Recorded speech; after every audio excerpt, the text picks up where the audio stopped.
দুদিনই phone করেছি, দুদিনই ঘুমাচ্ছিল। আমি কী রে ঘুমাচ্ছিস? বলে হ্যাঁ ঘুমিয়ে আছি, এই শুয়ে আছি। দুদিনই মা মেয়ে বলছিল মা ঘুমাচ্ছে। গুড মর্নিং সবাইকে, স্বপ্না ব্লগে সবাইকে স্বাগত। বন্ধুরা সব কেমন আছো তোমরা? আশা করি সবাই ভালো আছো, সুস্থ আছো। আমিও ভালো আছি।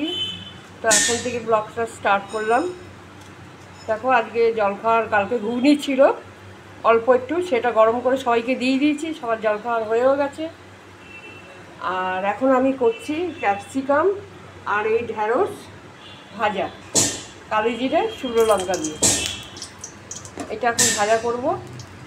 চান ফান হয়নি এখনও, তোমাদের আগেই বলা, এখনও চান ফান কিচ্ছু হয়নি। এখন রান্নাঘরে ঢুকে পড়েছি, ভাত হয়ে গেছে। আর এখন এই তরকারিটা বসাচ্ছি, ক্যাপসিকাম আর ঢ্যাঁড়স তরকারি না, এটা একটু ভাজা ভাজা করবো। তো চলো এখন বসিয়ে দিই।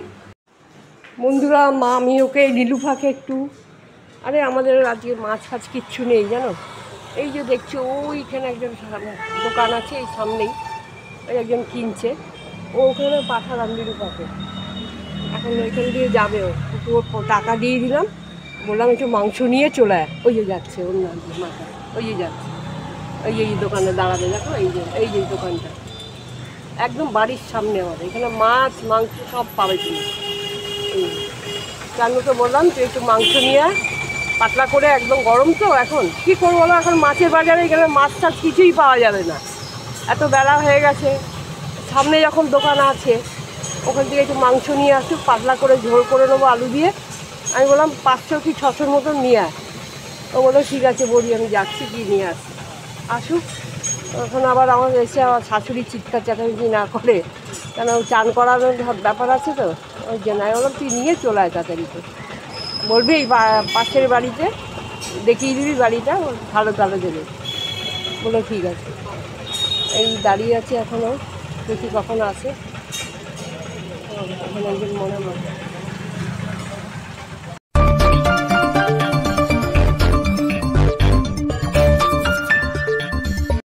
কর্তা অফিসে বসে আছে, কর্তাকে বলিনি, কর্তাকে বলে হ্যাঁ আমাকে দাও, বাজার থেকে নিয়ে আসবো। আবার এখন বাজারে যাবে বলো, অনেক দেরি হয়ে যাবে। এই ঢ্যাঁড়সটা দিয়ে দিলাম, একটু ওখানে দেবো না, একটু পরে দেবো। তবে এগুলো একটুখানি ইয়ে হোক, ভাজা ভাজা হোক। বন্ধুরা দেখো আমার এইটা হয়ে গেছে, এবার নামিয়ে দেবো। ঢ্যাঁড়স ক্যাপসিকাম ভাজা, চলো নামিয়ে দিই। দেখো বন্ধুরা আমি নিয়ে এলাম, এইমাত্র নীলুফা নিয়ে এলো।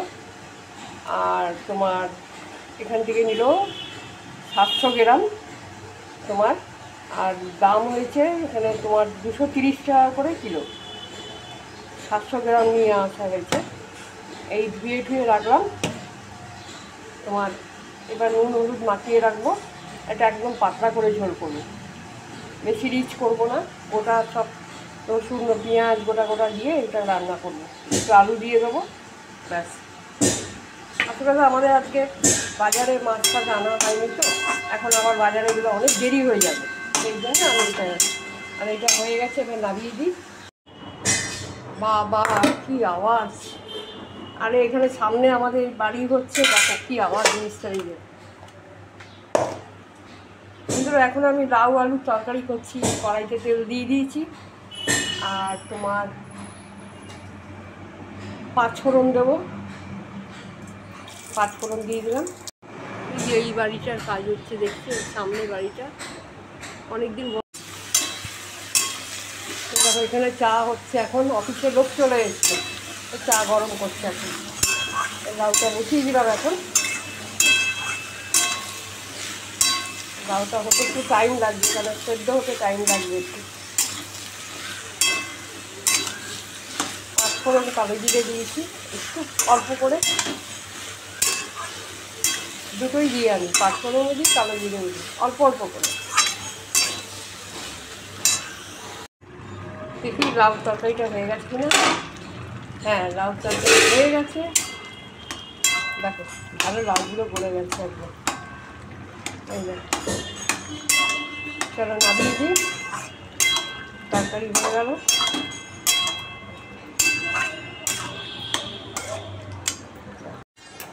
বন্ধুরা দেখো, আমি মাংসটা ধুয়ে নুন হলুদ মাখিয়ে রেখেছিলাম, ভালো করে ধুয়ে নিয়েছিলাম 4-5 বার, নুন হলুদ মাখিয়ে রেখেছিলাম। কিন্তু নুন হলুদ মাখিয়ে রেখে সঙ্গে সঙ্গে আমি করবো না। আমি কি করেছি, একটু উষ্ণ উষ্ণ গরম জল আবার দিয়ে দিচ্ছি এর মধ্যে, দিয়ে এটা ভালো করে আবার ধোবো। কেন বলো তো, মাংস যদি তুমি এই যে এইভাবে ধুয়ে লাস্টে যদি আরেকবার ধুয়ে নিতে পারো এই যে নুন হলুদ মাখাবার পরে, তাহলে যা যত গায়ে ধরো একটু সামান্য রক্ত লেগে থাকে, তার যে একটা গন্ধ থাকে মাংসর একটা, সেই গন্ধটা বেরিয়ে যায় তোমার। দেখো আমি আবার ধুয়ে নেবো, এইভাবে ধুয়ে নিয়ে জলটা ফেলে দিয়ে আরেকবার ধোবো, ধুয়ে তারপর আবার একটুখানি হলুদ মাখাবো। তাহলে কী হবে, সব মাংসের যা আছে সব এগুলো বেরিয়ে যাবে। তো এইভাবেই ধুতে হবে তোমার। বন্ধুরা কড়াইতে আমি তেল দিয়ে দিয়েছি, দেখো মাংসটা বসাবো এবার। আচ্ছা কী কী দেবো, আমি কিভাবে করব তোমাদেরকে একবার জানিয়ে দিই। এই মাংসটা আমি কোনো পেস্ট করিনি। এই দেখো পেঁয়াজ কেটেছি দুটো, টমেটো কেটেছি, আর এখানে তোমার কুচি কুচি করে দুখানা রসুন দিয়েছি দুটো, আর 5-6টা লঙ্কা একদম ছোটো ছোটো করে কেটেছি, আর একটু সামান্য আদা, বেশি আদা না সামান্য। আর এখানে একটা তেজপাতা নিয়েছি, একটা গোটা রসুন নিয়েছি, একটা শুকনো লঙ্কা নিয়েছি, আর তোমার এই কটা হবে 6-7টা গোটা গোলমরিচ। আচ্ছা দারচিনি নিয়েছি একটু, 2-3টে লবঙ্গ নিয়েছি, 2টো এলাচ নিয়েছি, ঠিক আছে। এইগুলো এখন আমি আগে আলুটা ভাজবো, তারপরে আমি এগুলো দেবো যা যা আছে গোটা মশলা, তারপরে এইটা দেবো, এই যেগুলো কেটে রেখেছি, তারপরে আমি পেঁয়াজটা দেবো। মাংসটা যদি এইভাবে করা যায় গোটা সব রকম মানে গোটা মশলা দিয়ে, এই মাংস টেস্টটা অনেক ভালো হয় খেতে, মানে খুব ভালো লাগে।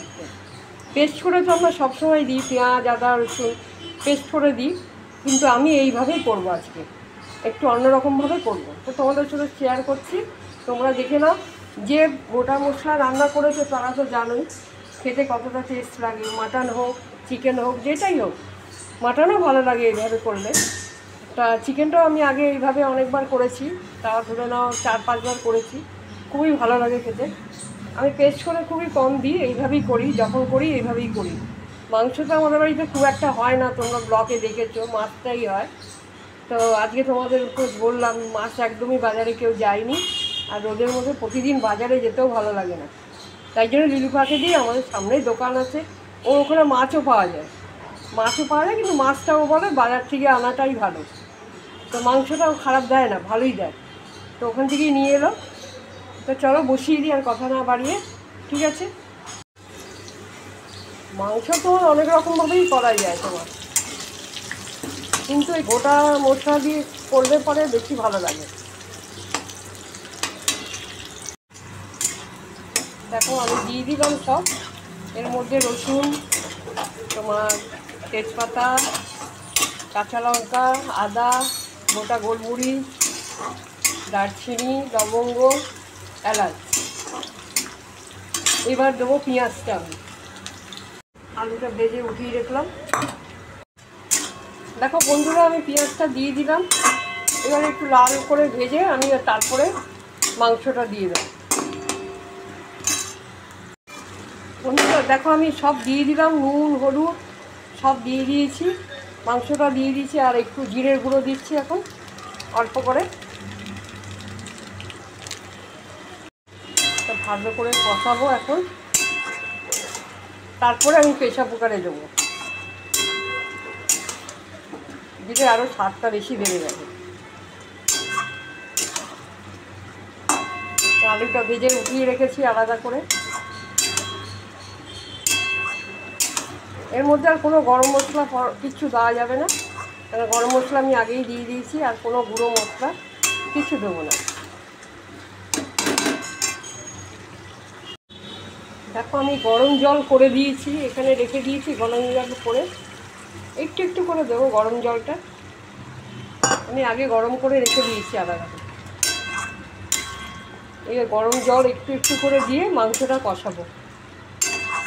মাংসর মধ্যে যদি গরম জল দেওয়া যায় তাহলে মাংসটা খুব তাড়াতাড়ি সেদ্ধও হয়ে যায়, প্লাস তোমার খেতেও ভালো লাগে। ঠান্ডা জল দিলে কিন্তু মাংসটার টেস্টটা একটু অন্যরকম হয়ে যায়। ঢাকা দিয়ে দিই,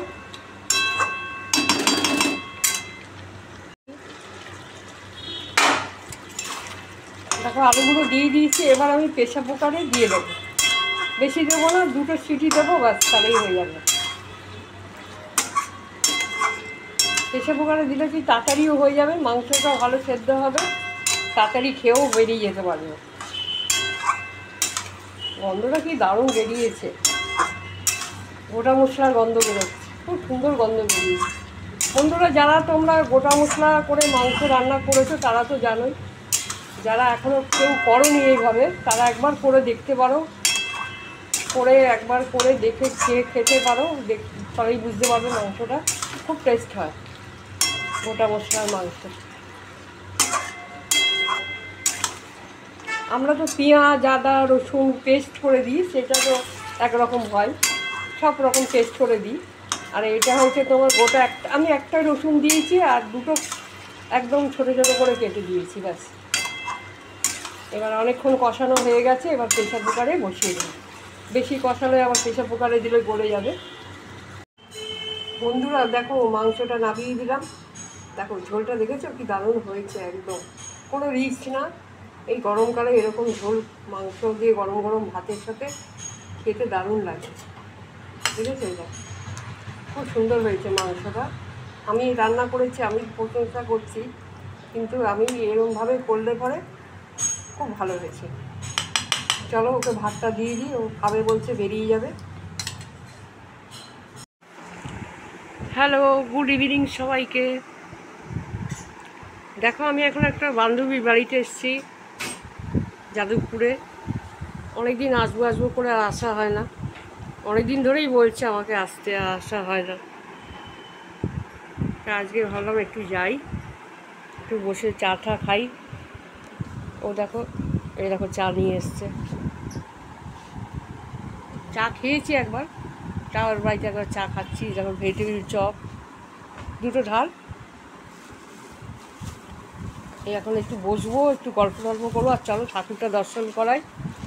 এখানে মা বৈষ্ণো দেবী আছে, খুব জাগ্রত। তোমাদের এখানে ব্লকে দেখিয়েছিলাম আমি একবার। এই দেখো রাস্তা, এটা রাস্তার উপরে বাড়িটা, কি সুন্দর রাস্তা উঠেছে। আর এই দেখো মা,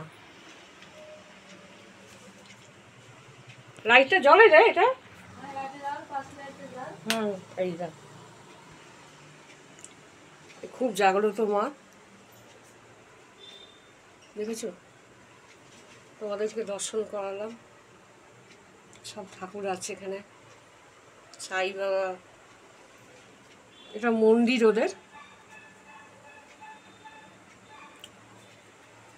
আচ্ছা ইয়েটা কি বলে, নবরাত্রি না, নবরাত্রি কি যেন একটা হয় না পুজো, ওটা কবে?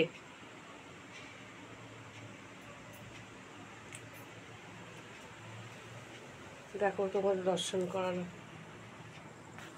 আমি এখানে মাঝে মাঝে আসি, মনটা খারাপ হলে এখানে এসে মাকে জানিয়ে যাই, খুব ভালো লাগে আমার। ওরা বড় করে আবার পুজো টুজোও করে, এখন করবে না, কয়দিন পর করবে পুজো টুজো। চলো চাটা খেয়ে নিই। এই চপটা যেখান থেকে নিয়েছি না, এখানে খুব ভালো চপ, মানে সব রকম পাওয়া যায়। 2টো দোকান না পরপর? হ্যাঁ, 2টো দোকান ওদের। না, আমি আগে ওই দিকের দোকানটা গেছি, ওই দোকানটা বন্ধ হয়ে গেছে, তারপরে ওই গলির ভেতরে গিয়ে সোজা। ওই ভেতরে 2টো দোকান আছে। হ্যাঁ, ভেতরটা থেকে নিচ্ছে রাস্তার উপরে, রাস্তার উপরে। আসছি রে। হ্যাঁ বন্ধুরা, হ্যাঁ বন্ধুরা দেখো, আমি চলে যাচ্ছি বান্ধবীর বাড়ি থেকে, একটু গল্প করলাম, চা খেলাম, এখন বেরোচ্ছি, এই বেরিয়ে যাচ্ছি। আসলাম। হ্যাঁ কালকে যাবো। আমি গিয়ে দাঁড়াবো, আমি চোখে বেরোবার সময় ফোন করবো। 8টা 8:30 বেরোতে পারি। হ্যাঁ কি গো, এই তো জল পড়ে গেছে। ভরে গেছে না? 8টা 8:30 বেরোবে। হ্যাঁ। বন্ধুরা দেখো, আমি বেরিয়ে যাচ্ছি এখন, বাড়ি যাব এখন। হাঁটতে এসছি আমি, এখন হাঁটতে যদি যাবো, যতটা পারবো হাঁটবো। নাহলে একটা রিক্সা ধরে নেবো। এই এখন গেট খুলছি, রাস্তাতে বেরিয়ে গেলাম।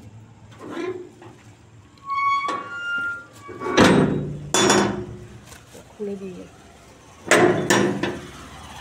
দেখো আমি হেঁটে যাচ্ছি এখন রাস্তা দিয়ে, যে হেঁটে হেঁটে চলে যাচ্ছি। এলে রিক্সা ধরে নেবো, আসার সময় হেঁটে চলে এসেছিলাম, এখন রিক্সা ধরে নেবো, ধরে চলে যাব। তো বন্ধুরা এখন রাখছি, আজকে এখানেই ব্লগটা শেষ করলাম। কালকে দেখা হচ্ছে। গুড নাইট, টাটা, সবাই ভালো থেকো।